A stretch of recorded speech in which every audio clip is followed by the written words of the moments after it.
Why, hello, good afternoon, or early evening. How you doing today?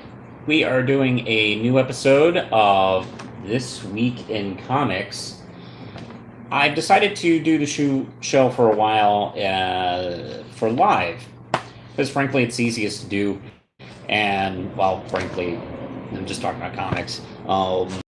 Decided to maybe focus on live videos for comic reviews, and then we'll do like special reviews and stuff when it comes to like more scripted things. I'll probably do this for a couple weeks and get bored and do something different. But for now, this is totally the way we're doing it. Let me just share. And for those of you who are watching this video, hey Marion, how you doing? You can follow me on Twitter at The Real Manos, as well as Facebook. And you can even follow my Instagram. You can support this channel on Patreon. Let's see. There we go. And let me just share this over on Facebook.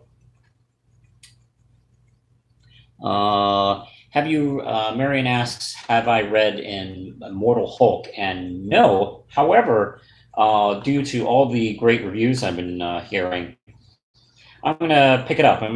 I just walked over to my comic book store today and saw that they had the first 3 trades, and I think I'm going to go back and pick them up this week.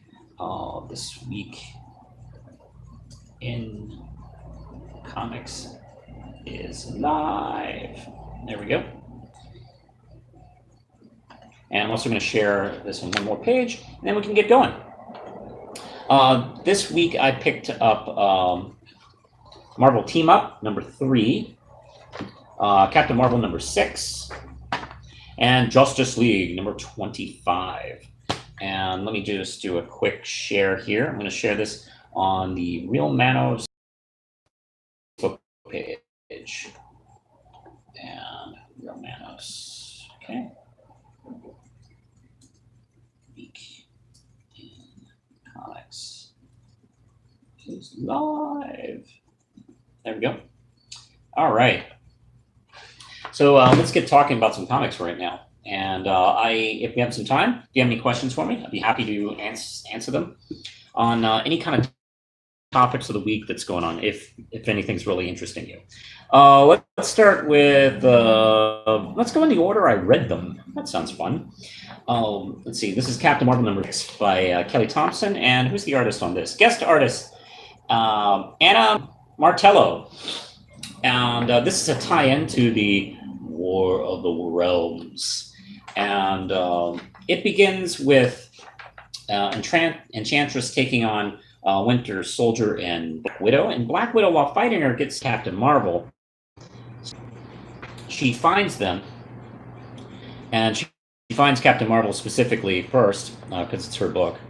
And Captain Marvel, Carol's been fighting for like, I don't know, 3 days straight in the other titles. So she's kind of tired. I think she's had like 20 minutes sleep. That's not good. I don't care how powerful you are. And that's kind of funny because it makes her a little, I don't know, makes her a little kind of loopy during this story. She's a dead. This is kind of a thing that happens, like, going to college. So, that's a really sweet moment. Let's see. I'm trying to see if I have any connection problems. Let me take a look here. Hold on. You guys able to watch it? You okay? Let me see. Am I moving? I don't seem to be moving. Let's see. Not sure if I have the best. Okay, it seems okay. I'm going to keep going. Let's see. Hold on, let me go into another room here. Whoops. You're going to follow me.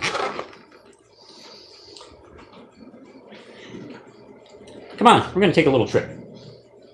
Going to go through the... Because I don't think the Wi-Fi is that great in this room. Hey, honey. Hey, do you mind... are you watching that? Hey, do you mind turning off the... Thanks. Thanks. Because this is... I don't know. The Wi-Fi is not the best right now in the other room. Yeah. It's clicking off on me. Jammies. They can go for the walls. I know, damn it. Damn the fact that we used to be able to make something in this country. All right.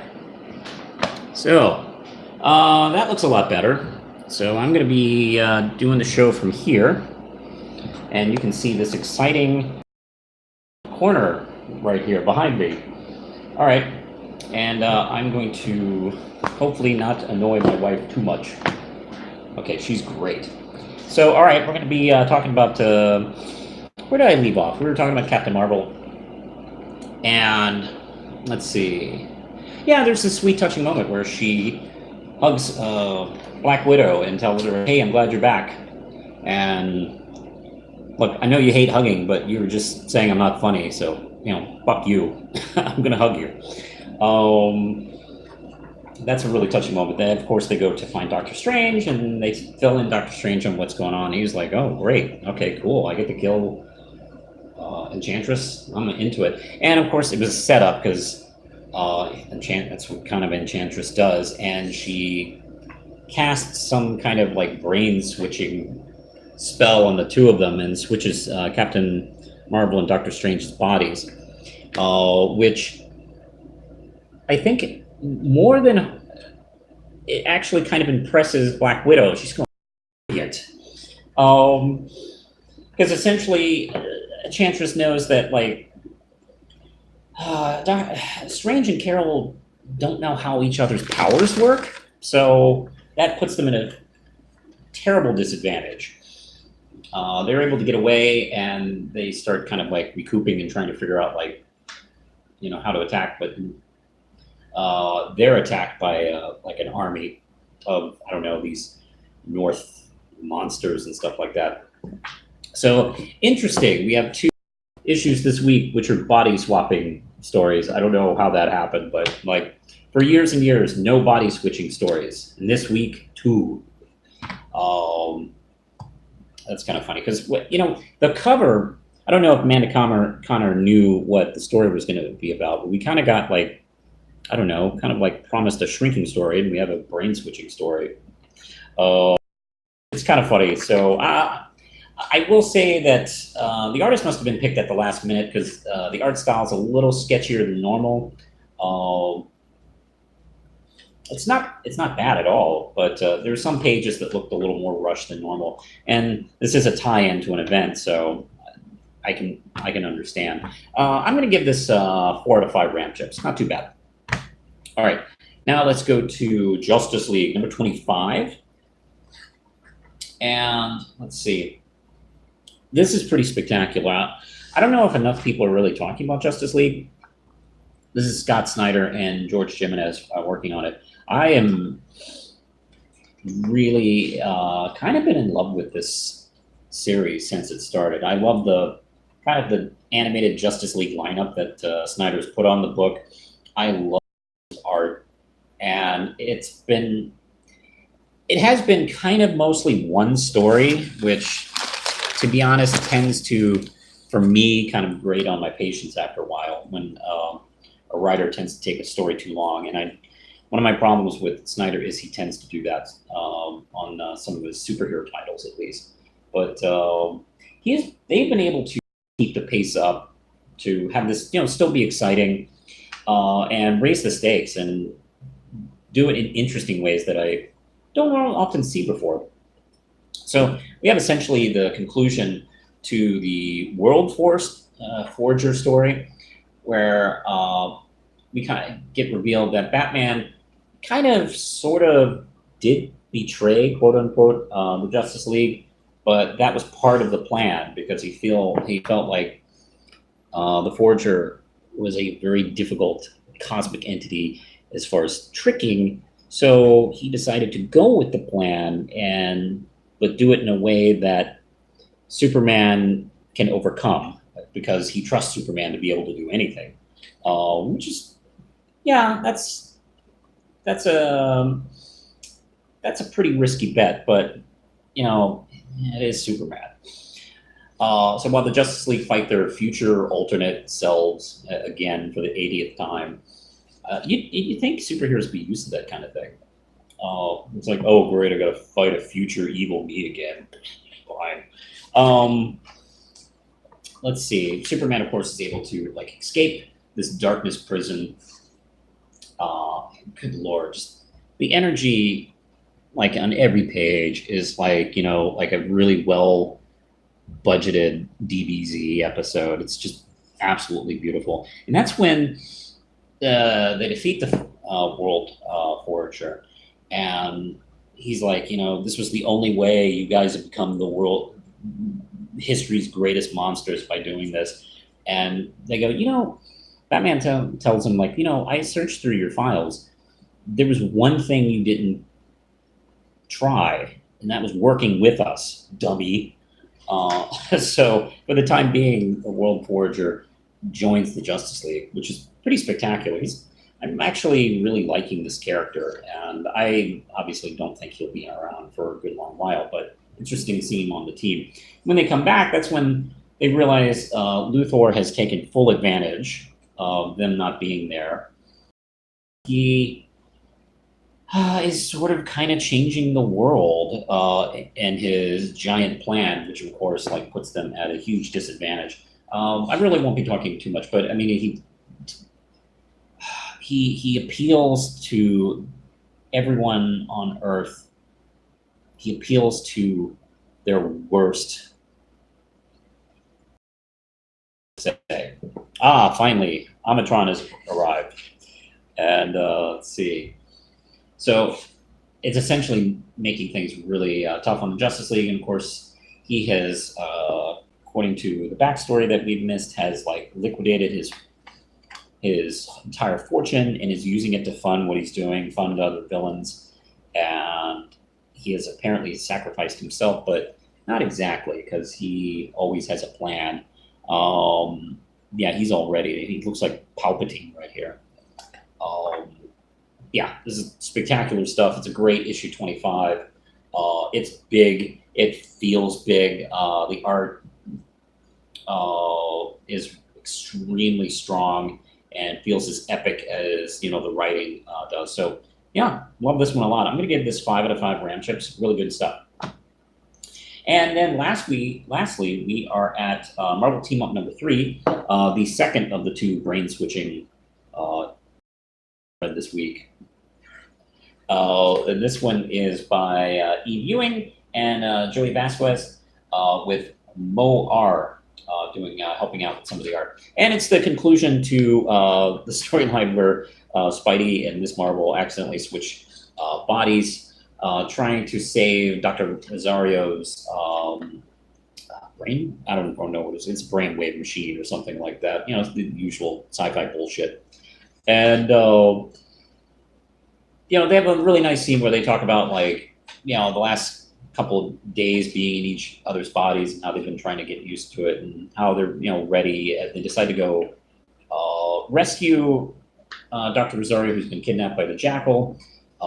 They of course defeat him, and actually the last few pages, it's not just 1 or 2 pages. It's dealt with kind of the emotional fallout and dealing with it and trying to figure out how to do it, and actually connects to something that was going on in Nick Spencer's Amazing Spider-Man, where the thing that kind of split Spidey into 2 separate beings, he used here. This is, by the way, the machine that gave him the powers in the first place. And it's a really touching kind of goodbye scene, because they're not sure how much of them will be intact, if they will still have their powers, if they still have their memories. So they kind of have a goodbye of sorts, just in case.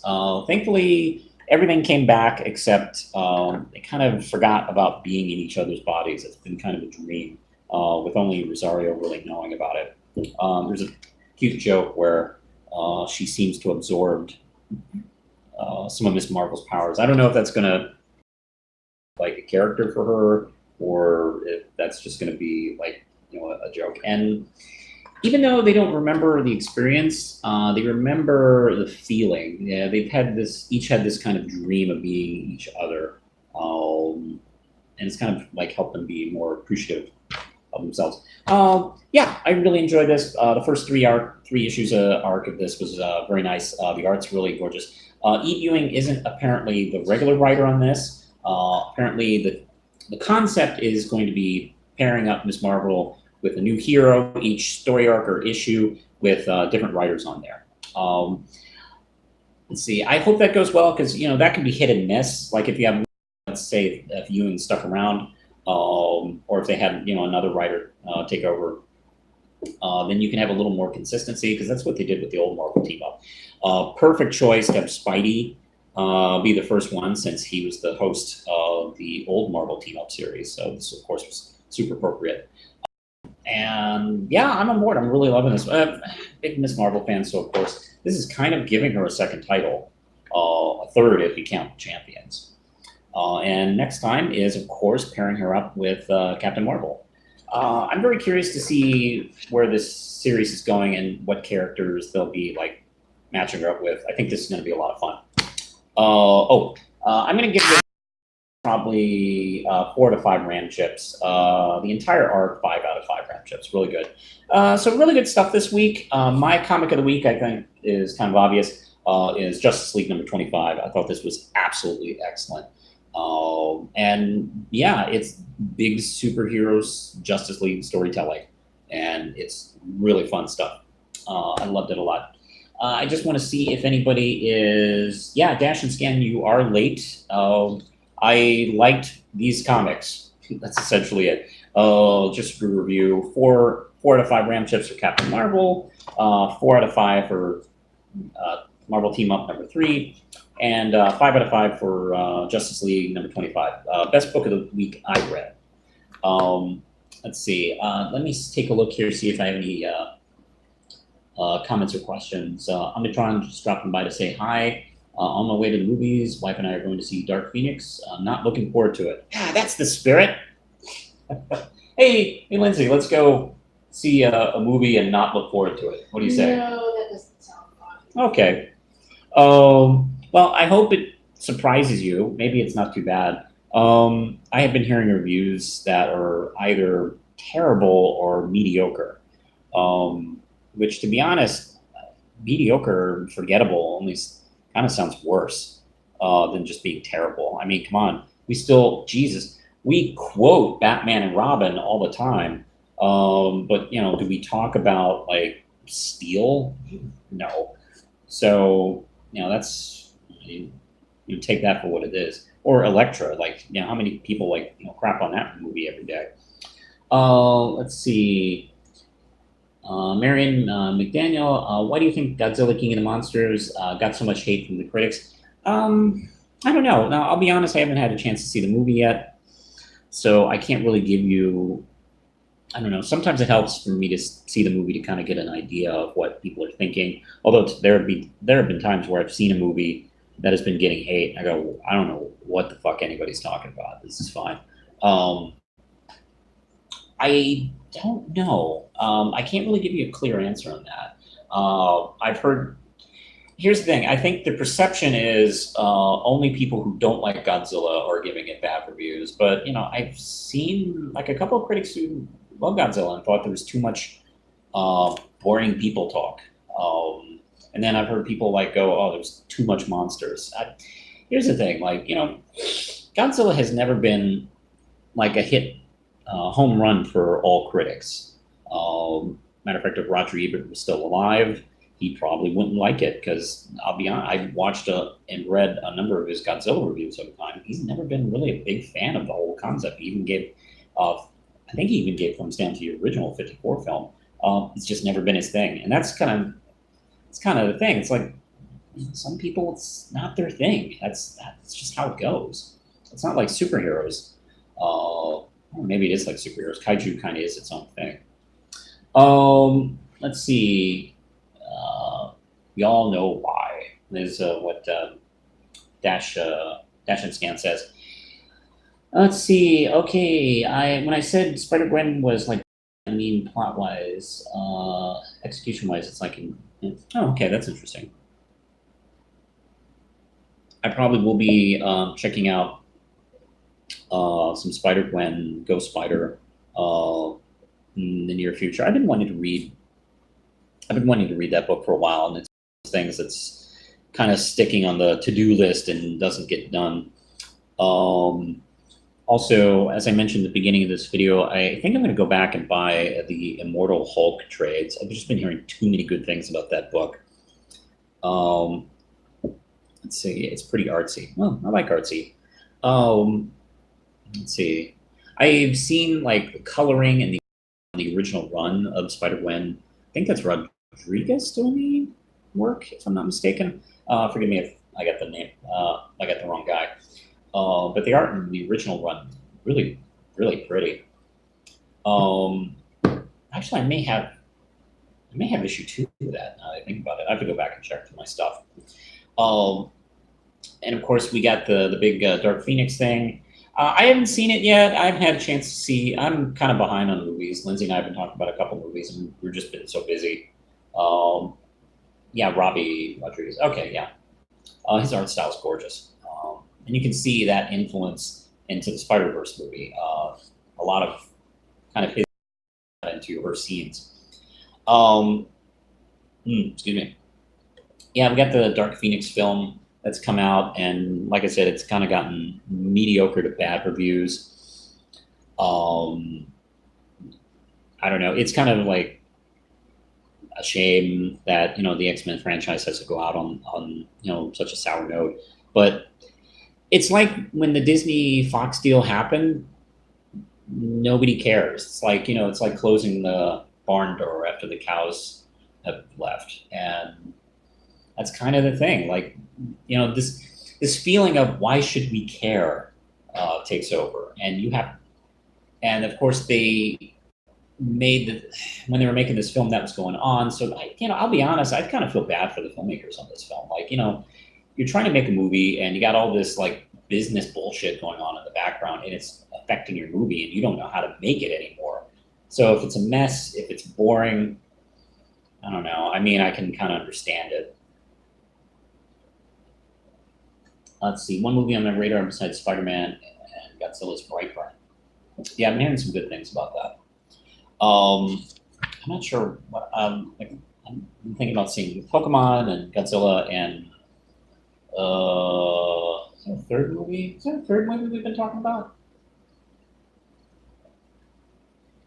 I feel like there's one other movie that you and I have been talking about seeing. Oh, I have been thinking for the channel watching X-Men Dark Phoenix. Yeah. I'm not like all in on seeing it. And of course, that's the funny thing. We got like one more movie that we have to figure out what to do with, and New Mutants. And that's a shame. New Mutants looked like it was going to be really interesting. But that's kind of down the drain, really. So I don't know. I mean, maybe you should just release it on Disney Plus or whatever the hell they're going to do with their streaming services.